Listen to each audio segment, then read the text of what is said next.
Hello everyone, in this video I'm going to show you how to change your email ID on Google Pay.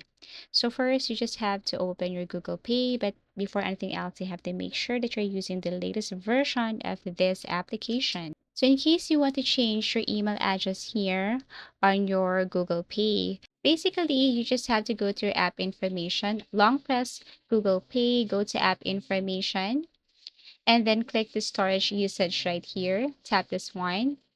Now tap this clear cache and then after that clear data. So by clearing data, you will see here that this app's data will be permanently deleted. This includes files, settings, databases, and other app data. So to continue and to delete your old email address registered here, tap OK.